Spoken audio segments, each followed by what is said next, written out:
Fossa tumor, median tumor, tumor of epilepsy, but we saw yesterday the tumor of epilepsy, and malignant supratentorial tumor. For the WHO classification, it is exactly the same as the adult. So the grade 1 is non-malignant, and the grade 4 is rapidly and aggressive malignant tumors. So, for the part 1, the posterior fossa tumor. What are the main clinical symptoms? So, intracranial pressure and acute hydrocephalus with headache, nausea, vomiting, diplopia, and you have to search for a papilla edema. So, it requires urgent surgical treatment, and hydrocephalus at admission is observed in 75%. So, approximately a third of pediatric patients treated for posterior fossa tumor require permanent CSF drainage.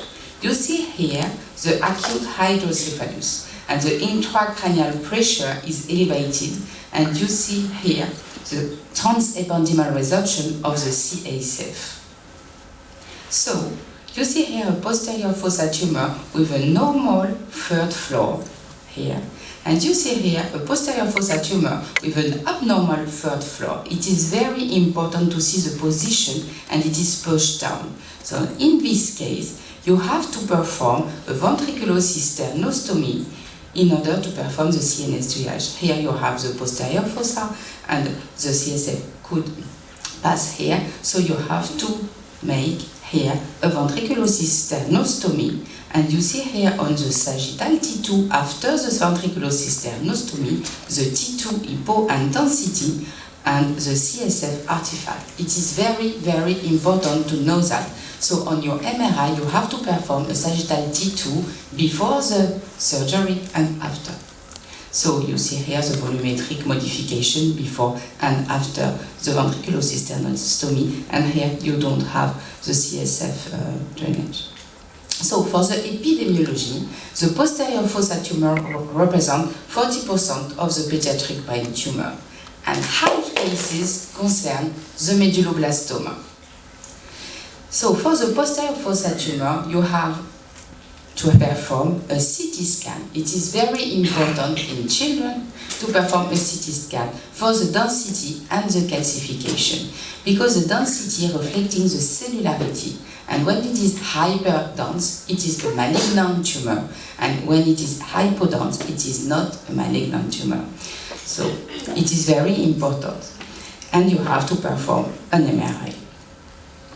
So here you see an astrocytoma, and here you see a medulloblastoma, and you have to diagnose after this course the difference between the two tumors, and we are going to see that. Here it is a CT scan, and here it is a MRI, so it is very, very different.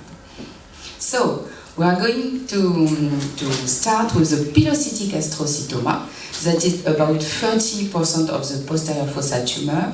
The peak of age is 5 to 13 years old, and we have the common sign, headache, nausea, vomiting.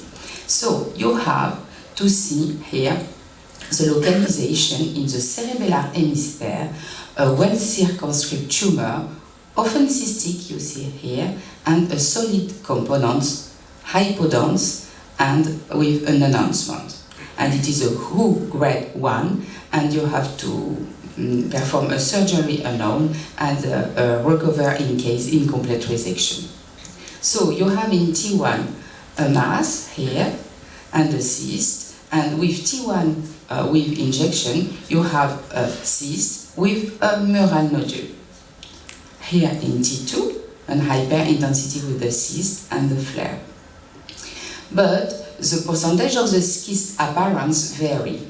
Sometimes it is solid, sometimes it is falsely cystic, sometimes it is here cystic enhanced, and always the CT scan is hypodense because we see the low cellularity of the tumor. So the CT scan is very important because it is always hypodense.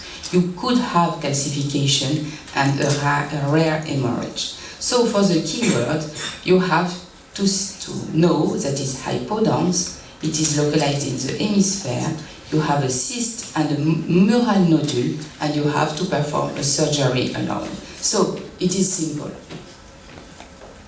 For the medulloblastoma, the peak of age is 3 to 5 years. You could have medulloblastoma in infants, in children, and you have at the later stage a cerebellar dysfunction and sometimes brainstem deficit. So it is a PNET, a primitive neuroectodermal tumor, and it is a WHO grade 4. So it is a malignant tumor. And you see here the medulloblastoma, it's round, a solid mass in the fourth ventricle, and it is spontaneously hyperdense. It is very, very important. Sometimes you could have calcifications and a cyst or necrosis. But you have to know that medulloblastoma could have subarachnoid metastasis at presentation. So you should perform a spinal MRI. So the treatment is surgery, adjuvant chemotherapy, and or radiotherapy. So you see here the CT scan, very, very important CT scan without injection, with the high cellular density, hyperdense here.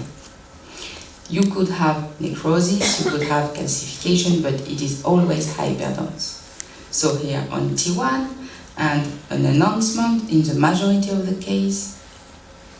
Here you have the medulloblastoma, here the first floor, normal position.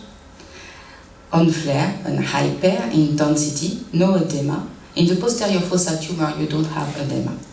And here in T2.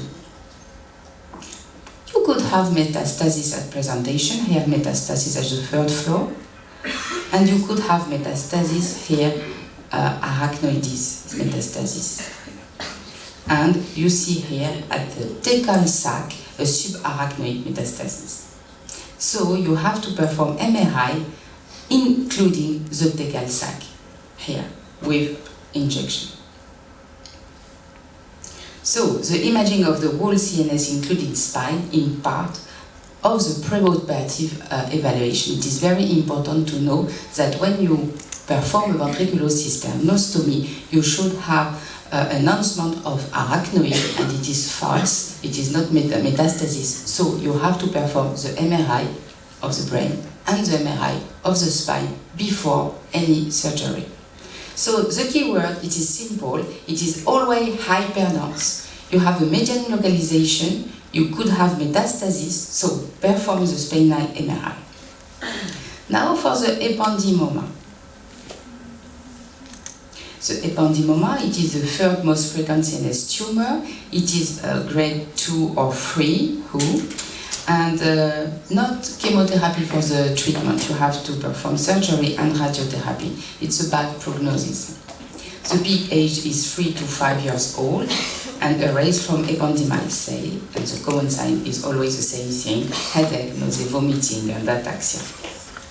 So, for the ependymoma, it squeezes out through the fourth ventricle into the cerebellopontine angle symptoms, and the ependymoma have calcifications in half cases, cyst, and it has no metastasis at presentation, so you don't have to perform MRI.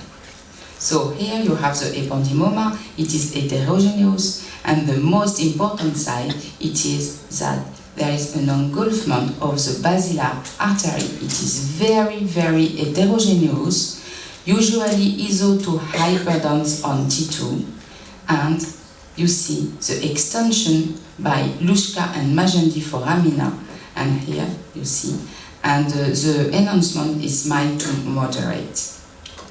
Here you see the squeezes out through the fourth ventricle foramina into the cerebellopontine angles. And in T2 it is hyper intense, you see here. And it is very important to know that, because after the surgery you have to perform a T2, and it is better than a T1 with injection to know if there is a residue.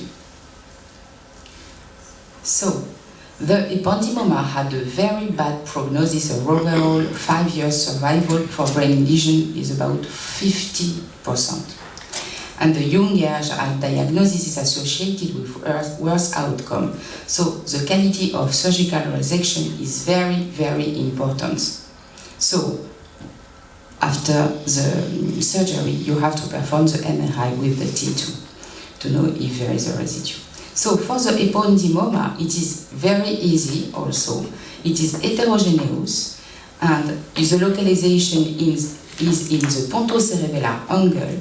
You have no metastasis at presentation, and the treatment is surgery and radiotherapy. So it is easy.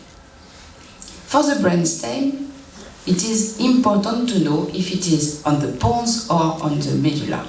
On the pons, the peak incidence is for the children 3 to 10 years old, and the main symptom is very important to know that it is cranial nerve palsy, always. And you have headache, vomiting, and Posterior. And the MRI is always the same thing. You have an enlargement of the pons. The CT is hypodense, and the T1 is hypointense, and the flare you look here is very hyper intensity. There is a variable enhancement and no metastasis, but there is a very, very bad prognosis, and the median survival is about 1 year. So it's dramatic. Here you see on the CT scan without injection an enlargement of the pons, with injection here no enhancement. Here you have the flare with an enormous pons and hypointensity on T1. It is always the same thing. And here you see the central area, preserved signal, that may reflect the white matter tract, normal white matter tract.